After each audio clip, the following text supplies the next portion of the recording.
আসসালামু আলাইকুম viewers, welcome back to our channel Tahmid's creation BD. Viewers, আজ একটি নতুন ইনফ্রারেড কুকার আরএফএল বেস বাইতে চলে আসছে। সো আমিও আর বসে থাকলাম, আপনাদের উদ্দেশ্যে চলে আসলাম আপনাদেরকে দেখানোর জন্য। যেহেতু প্রোডাক্টটি নতুন, সম্পূর্ণ নতুন, এই জন্য আমি এই প্রোডাক্টটি আপনাদের উদ্দেশ্যে দিলাম। যদিও আপনারা ইনফ্রারেড কুকার অনেকাংশে ইউজ করে থাকেন, অনেকে ইনফ্রারেড কুকার এবং ইন্ডাকশন কুকার দুটোই ইউজ করেন, সেক্ষেত্রে আমি একটু ডিফারেন্সটা আগে বলে নিই, তারপরে আপনাদেরকে কুকারটা দেখাবো। ইনফ্রারেড হচ্ছে এমন একটি চুলা যেটিতে যে কোনো ধরনের পাতিল এবং নিচের যে তলাটা এটা একটু প্লেন থাকলেই হবে, এমনকি আপনারা 2000 সর্বোচ্চ 2200 ওয়াট পর্যন্ত এটি ইউজ করতে পারবেন। যেমন এই মডেলের চুলাগুলো হচ্ছে ইনফ্রারেড কুকার, আর ইন্ডাকশন কুকার হলো শুধুমাত্র এসএস কোটেড এবং ইন্ডাকশন কোটের যেই পাতিলগুলো আছে সেগুলো ইউজ করতে পারবেন। সো এটাই হচ্ছে ডিফারেন্স। এমনকি ইলেকট্রিসিটি খরচের মধ্যে হচ্ছে ইন্ডাকশন একটু কম হবে, তার কারণ হচ্ছে যেহেতু এসএস এবং এসএসের পাতিল ইউজ করা হয়, সেক্ষেত্রে মানে খুব সহজেই খুব তাড়াতাড়ি পাতিলটি গরম হয়, এক্ষেত্রে বিদ্যুৎ খরচটা একটু কম। এটা আগেই বলে রাখি আপনাদের এই কনফিউশন দূর করার জন্য। আর এক্ষেত্রে আমি যেই ইনভার্টার ফাংশনের যেই ইনফ্রারেড কুকারটা রয়েছে এটি সম্পর্কে আপনাদেরকে একটু ধারণা দেওয়ার চেষ্টা করছি। সেটি হচ্ছে ভিশনের একটি ইনফ্রারেড কুকার মানে 40A4, যেটি হচ্ছে খুবই নতুন ডিজাইনের এবং বাজারে চলে আসছে। সো এইটার ব্যাপারে আমাদেরকে পাবেল ভাই একটু কিছু ধারণা দেবে আপনাদের উদ্দেশ্যে। পাবেল ভাই একটু বলেন এই কুকারটার বিশেষত্ব কী? এটা হচ্ছে ভিশন ইনফ্রারেড কুকার 40F। এটা হচ্ছে আমাদের ভিশন কোম্পানির মানে আরএফএল কোম্পানির একবার লেটেস্ট একটা ইনভার্টার ফাংশন সহকারে একটা ইনফ্রারেড কুকার। এটা আপনার কিছুদিন আগেই চলে আসছে।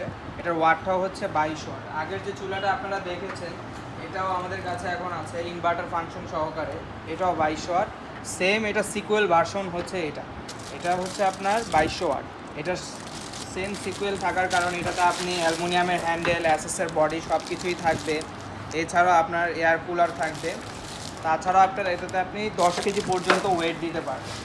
আর ইনভার্টার একটা ফাংশন যেটার কথা আমি একটু আগেও বললাম, যে বিষয়টা হচ্ছে এটা হচ্ছে আপনার এনার্জিটা সেভিং করে। এনার্জি যে একটা কস্টিং আছে এটা হচ্ছে সেভিং করে। যখন আপনার কারেন্টটা আপ ডাউন করবে বা ভোল্টেজ আপ ডাউন করবে তখন দেখা যাচ্ছে আপনার বিভিন্ন প্রবলেম ফেস করতে হয় এই কারেন্টের বিষয় নিয়ে। তো এই ইস্যুগুলো এই ইনভার্টার ফাংশন থাকার কারণে এগুলো হচ্ছে আপনার সেভ করবে।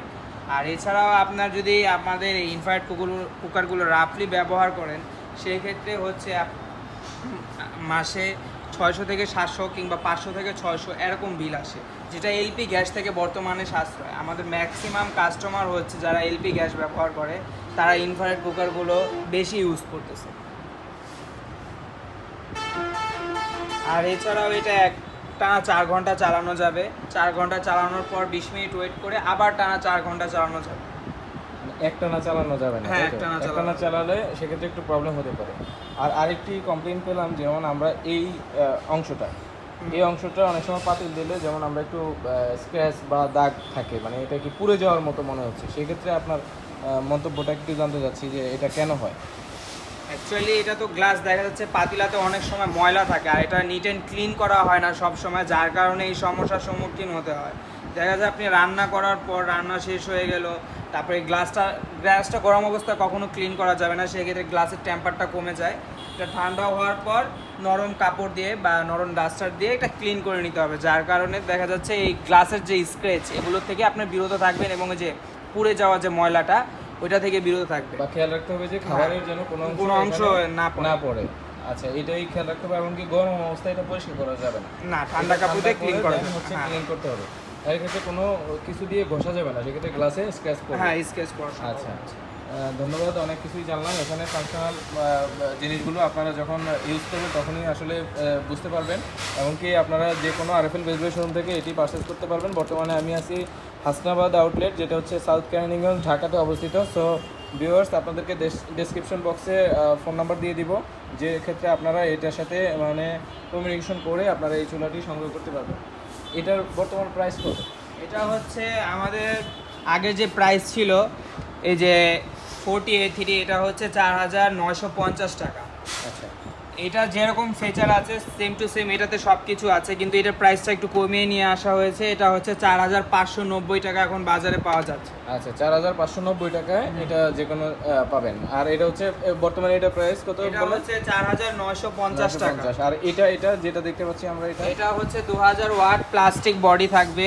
এটার প্রাইসটা পড়বে 4750। আচ্ছা, অনেক ধন্যবাদ আপনাকে।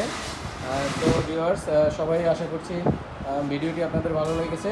যদি ভালো লেগে থাকে অবশ্যই লাইক দিবেন এবং চ্যানেলে যারা নতুন আছেন তারা অবশ্যই চ্যানেলটি সাবস্ক্রাইব করবেন। ধন্যবাদ পাবেল ভাই আপনাকে ধন্যবাদ আমাদেরকে সময় দেওয়ার জন্য। Thank you.